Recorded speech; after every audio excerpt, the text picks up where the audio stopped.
There comes a moment when you stop asking why he stopped caring and start asking why you kept trying after he did. That moment, that quiet, painful realization, is the beginning of your freedom, because forgetting him isn't about pretending he never mattered.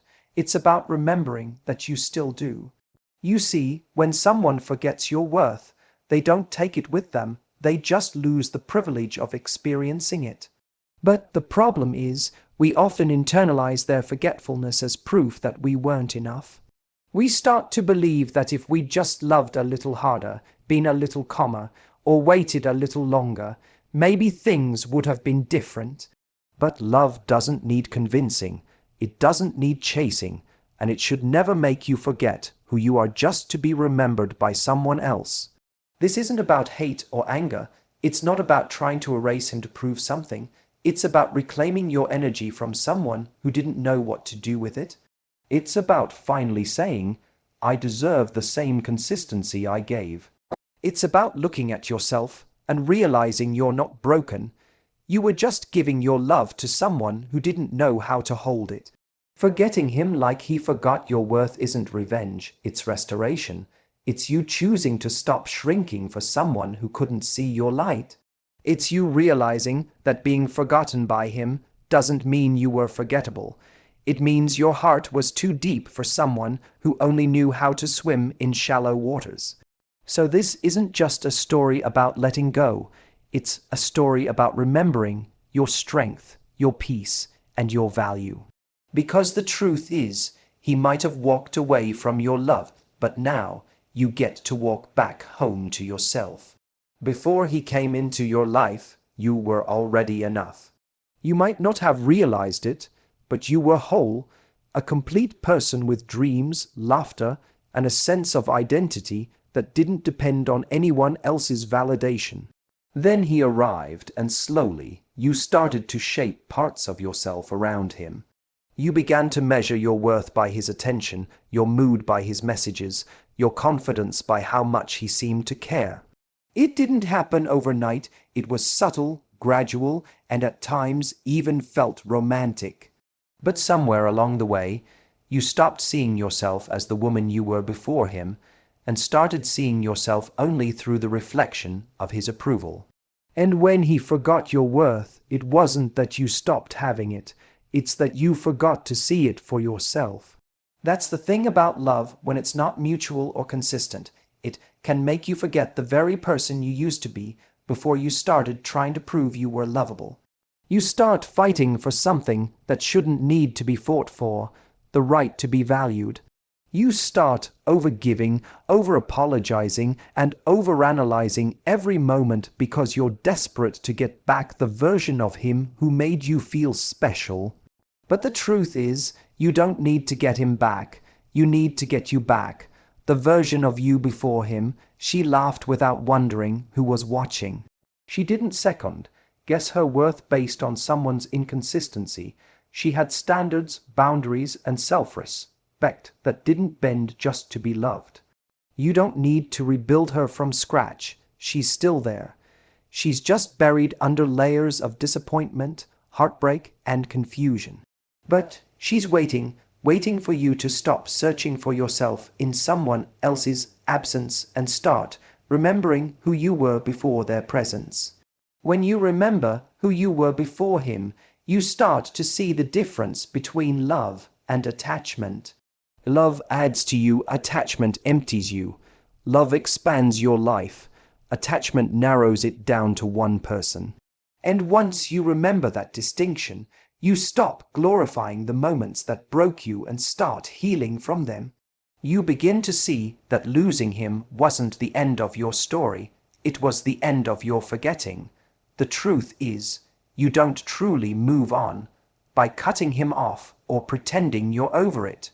You move on by rediscovering the things that used to make you feel alive, the hobbies you abandoned, the passions you postponed, the friends you lost touch with because you were too focused on him. You start doing them again, not to distract yourself, but to remind yourself that life didn't end when he left. It just paused for a moment while you healed. And with each small step, every smile, every peaceful night, every morning you wake up and don't think of him first, you're rebuilding the connection to yourself. You're no longer chasing what you lost, because you've realized that the greatest loss wasn't him, it was you forgetting how incredible you already were before he came along. He might have made you doubt your worth, but he doesn't have the power to erase it. The woman who existed before him was strong, loving, and full of light, and she's still here. She just needs you to remember her. You don't have to reinvent yourself after heartbreak. You just have to return to the version of you that never needed to beg to be chosen. Because the truth is, you were always the prize, he just didn't know how to value it. And now it's time you start seeing yourself the way you always should have, as someone who never needed to be completed by anyone because you were already whole from the start. You didn't fall in love with who he truly was. You fell in love with the version of him that you hoped he could become. That's the trap so many of us fall into. We see flashes of potential, the kind words in the beginning, the deep conversations, the rare moments of vulnerability, and we convince ourselves that those glimpses are the real him, that rest of it, the inconsistency, the distance, the hurt, are just temporary. We start to build a future based on who we believe he might be one day, not who he's showing up as right now. And that's how we lose ourselves, not in the reality of love, but in the fantasy of what it could be. Romanticizing potential is dangerous because it tricks your heart into believing effort is progress. You see him say something kind once and think, there, that's the real him, that's who I'm fighting for. You excuse his silence because you remember the one night he opened up. You justify his coldness because you've seen his warmth before. You start collecting little moments of goodness like evidence in a trial, convincing yourself that if you just love him enough, he'll finally rise to the version of himself you've always seen. But the truth is, love isn't supposed to be a project. You can't build someone into their potential. They have to want that for themselves. It hurts to admit, but the person you saw potential in might never grow into that version, not because he couldn't, but because he didn't want to. And that's not your failure, it's his choice. You can inspire someone, support them, believe in them, but you can't do their work for them. The moment you start believing that your love is what's going to fix him is the moment you stop seeing reality. You stop noticing that while you're waiting for him to become the man you know he could be, he's showing you every day that he doesn't want to. The hardest truth to accept is that sometimes the version of him you loved only existed in your imagination. He showed you enough to keep your heart invested, but never enough to make you feel secure. You kept holding on to what he might become while ignoring what he already was, unavailable, inconsistent, emotionally distant. That's not love, that's attachment dressed as hope. You were in love with the idea of him, not the experience of him. When you finally stop romanticizing potential, you start seeing things clearly. You realize that love isn't about potential, it's about partnership. It's not about waiting for someone to meet you halfway. It's about being with someone who already does. You deserve a love that's real, present, and reciprocal, not one you have to build, chase, or imagine. You deserve consistency, not confusion. It takes strength to admit that you were in love with the possibility of a man rather than the reality of him. It takes even more courage to walk away from that fantasy. But when you do, something beautiful happens. You begin to reclaim your emotional energy. You stop wasting it on maybe someday and start investing it in yourself, in your peace, in your growth. You stop holding on to potential and start holding yourself to higher standards, because the truth is, someone who truly values you won't make you wait to see their best self. They'll bring it to the relationship from day one, not because you inspired it, but because they're already emotionally ready to give love the way it deserves to be given. And once you realize that, you stop seeing his potential as something you lost and start seeing it as the illusion that kept you stuck. You can't forget him while you're still holding on to the person you hoped he'd be. But the moment you let go of that fantasy, you free yourself from the constant cycle of disappointment. You stop chasing what could have been and start embracing what will be when you finally give your heart to someone who doesn't need to be fixed to love you right. Closure is one of the most misunderstood parts of healing. We think it's something another person gives us, an apology, an explanation, a moment of clarity that finally makes sense of everything.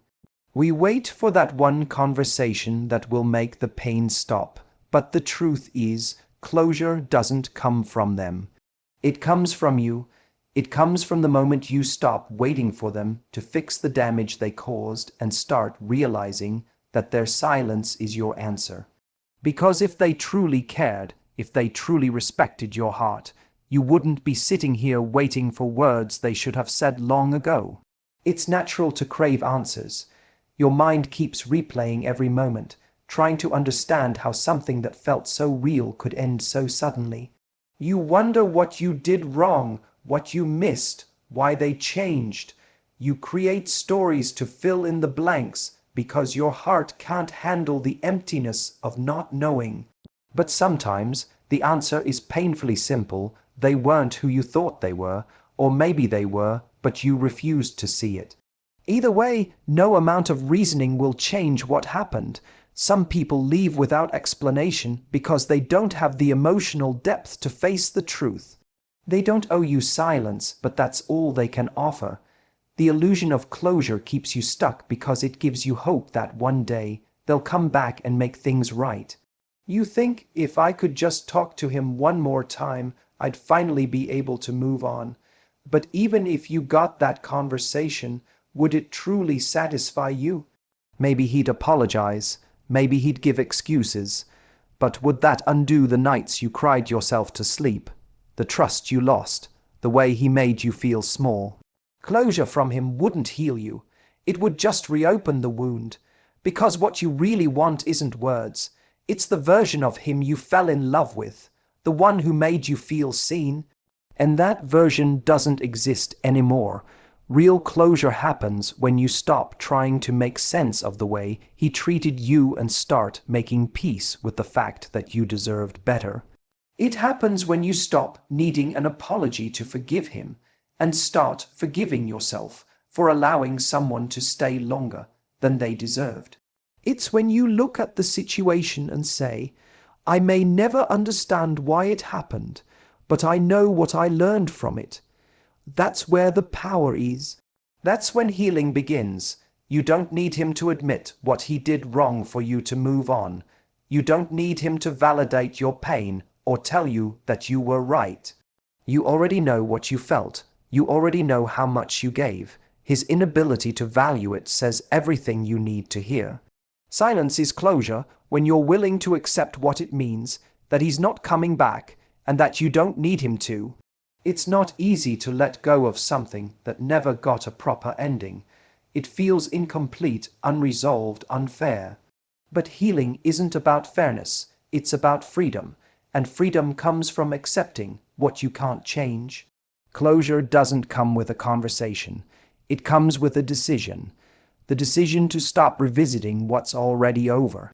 The decision to stop trying to get emotional clarity from someone who wasn't emotionally clear when you were together. The decision to release the story, even without all the answers. When you finally understand that closure is an inside job, everything changes. You stop waiting, you stop reaching, you stop hoping that he'll suddenly turn into the man who understands your pain. Instead, you start turning your pain into power.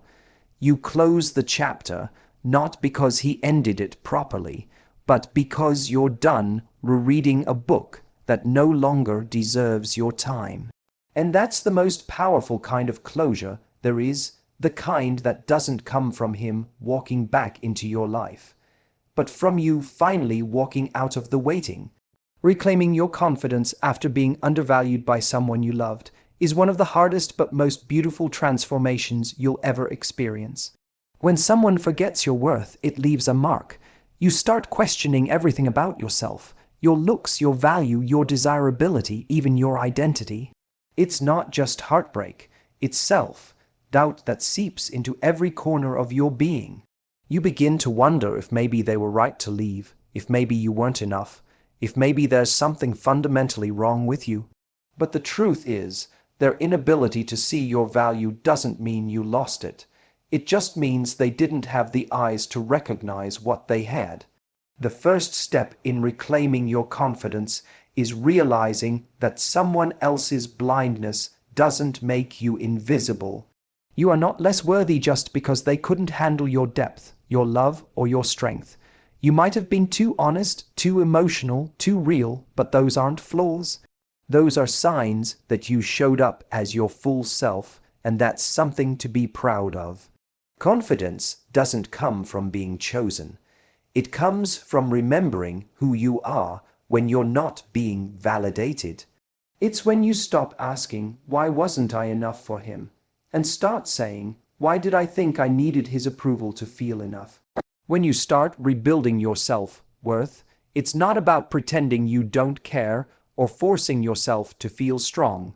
It's about gently reminding yourself every single day that your value was never dependent on someone else's ability to recognize it.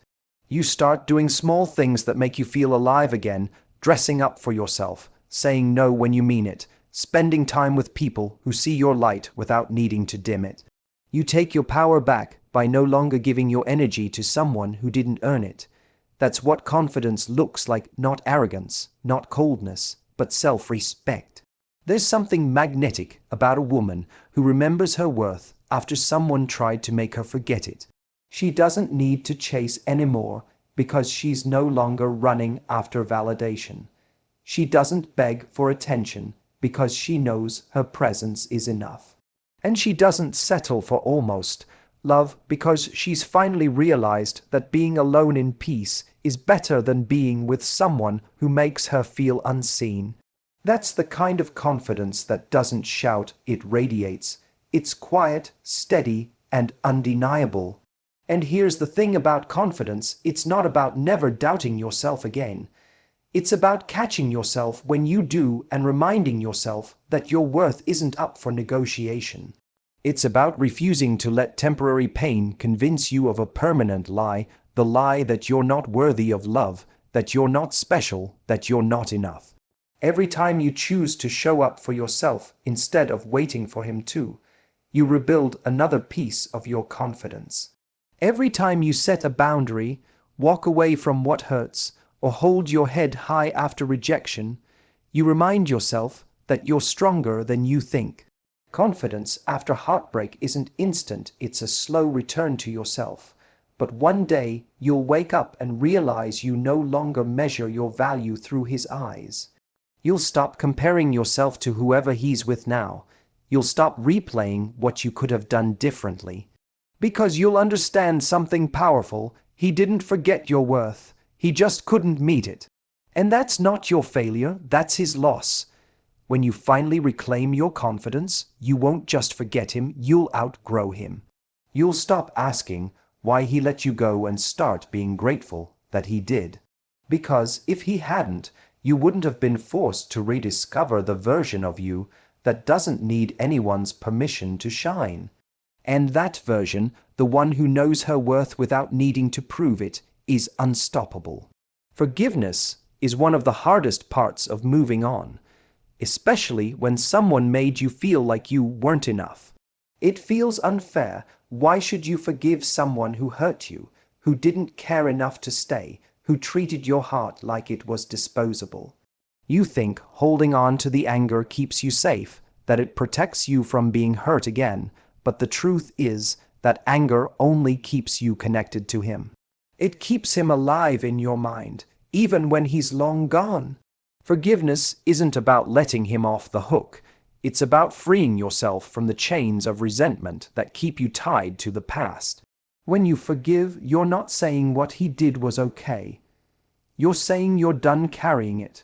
You're saying, I deserve peace more than I deserve revenge. Because every time you replay the hurt, you relive it. Every time you talk about what he did, you feed it. Forgiveness is the moment you decide that he no longer deserves space in your thoughts. It's the quiet realization that your healing matters more than his punishment. And that's not weakness, that's strength in its purest form. Forgiveness doesn't happen overnight. Some days you'll think you've moved on, and then a song, a memory, or his name will bring back everything you thought you'd buried. And that's okay. Healing isn't linear. Forgiving him doesn't mean forgetting the lesson. It means taking the lesson and leaving the pain. It means learning what behaviors you'll never accept again. It means understanding your worth so deeply that you never again confuse someone's inability to love you with your own unworthiness of love. There's a powerful shift that happens when you stop waiting for him to feel sorry and start forgiving for your own sake. Because the truth is, he might never apologize. He might never understand the depth of your hurt. He might move on as if nothing happened. But your healing can't depend on his remorse. You can't heal while waiting for someone who's not coming back. Forgiveness is the point where you stop hoping for closure from him and start creating peace within yourself. Think of forgiveness as emotional decluttering. You've been carrying a heavy bag full of memories, what-ifs, and anger, and it's been slowing you down. Every time you let go of one piece of resentment, you make space for something better: joy, laughter, self-love. You begin to see the situation not as a tragedy, but as a transformation. Because if he hadn't hurt you, you wouldn't have learned to protect your heart. If he hadn't left, you wouldn't have learned to stand on your own. You start realizing that maybe he was never meant to stay. Maybe he was just meant to teach you something about strength. Forgiveness is the moment you stop defining yourself by what broke you. You stop being the one he hurt and start being the one who healed. You stop identifying with the pain and start reconnecting with your power. That's what real healing looks like, not erasing the past, but no longer being controlled by it.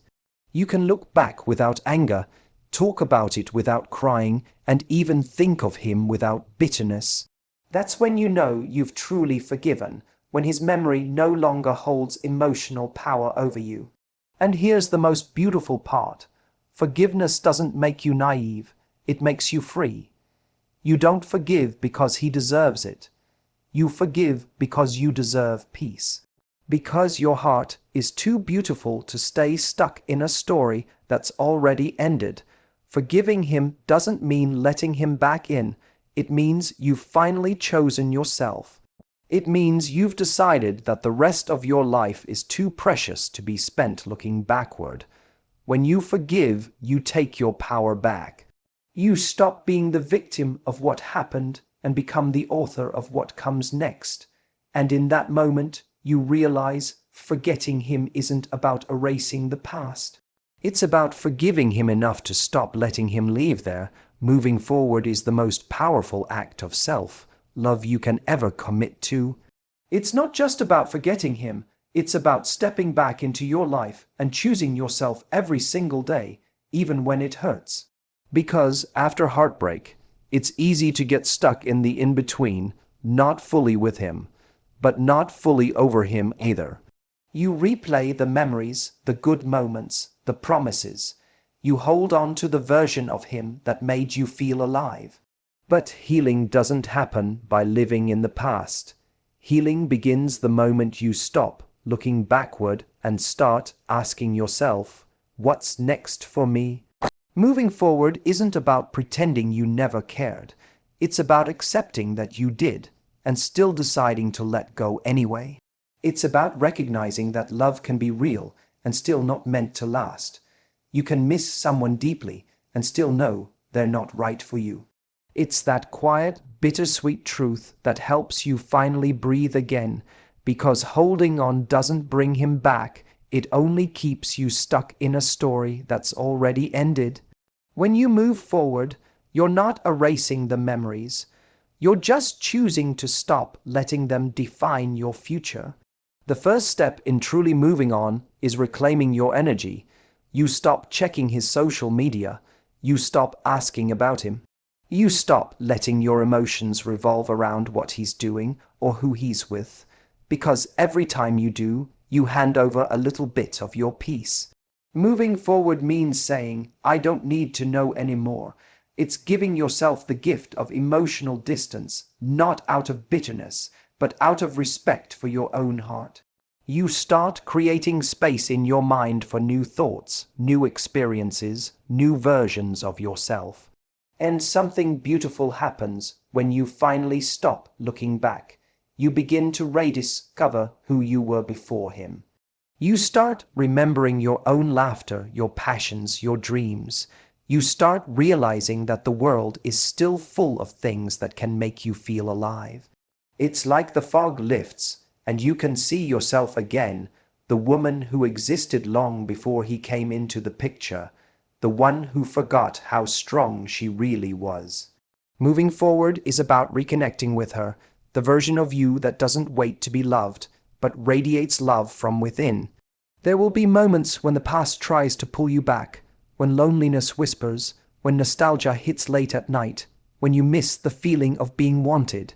But every time that happens, remind yourself that missing him doesn't mean you should go back to him. Missing him is just your heart acknowledging what once was, not a sign that it should be again. Moving forward means honoring what you felt without reliving it. It means trusting that what's meant for you will never require you to break yourself to keep it. You'll know you've moved forward when peace feels more comforting than his memory. When silence feels lighter than waiting for a text. When you wake up one day and realize you didn't think about him at all and it doesn't hurt anymore. That's the quiet victory of healing. It doesn't announce itself. It just arrives softly, one day at a time, until the ache turns into acceptance, and the love you used to give him is now being poured back into you. Moving forward doesn't mean the story didn't matter. It means it taught you what you needed to learn. It showed you how resilient you are, how capable you are of surviving something you once thought you couldn't. You may not have chosen the pain, but you do get to choose the growth that comes after it. And when you finally choose to move forward, to release, rebuild, and rise, you become living proof that heartbreak doesn't define you. It refines you. You don't forget him because he never mattered. You forget him because you finally remembered yourself. In the end, forgetting him like he forgot your worth isn't about pretending he never existed. It's about reclaiming everything you lost while trying to be enough for someone who never saw your value. It's about understanding that love should never cost you your peace, your self-respect, or your identity. You don't heal by getting him back. You heal by getting yourself back. When you finally stop waiting for him to remember what he had, you begin to remember who you are. You remember the strength you buried, the dreams you paused, the laughter you silenced. You begin to rebuild, not as the version of you who needed his validation, but as the version who knows her worth is non-negotiable. That's real power, not revenge, not indifference, but peace. And one day, you'll look back and realize that losing him wasn't the tragedy you thought it was the turning point. Because his forgetting your worth forced you to remember it. His leaving gave you the space to rise. You'll see that you didn't just survive, you transformed. You walked through the fire and came out shining, softer in heart, but stronger in spirit. So don't try to erase him, outgrow him. Don't waste your energy proving your value, embody it. Because when you finally love yourself the way you wanted him to, you'll see the truth. He didn't forget your worth, he just never reached it. And that's his story to carry, not yours. Yours is the story of a woman who remembered her worth and never forgot it again.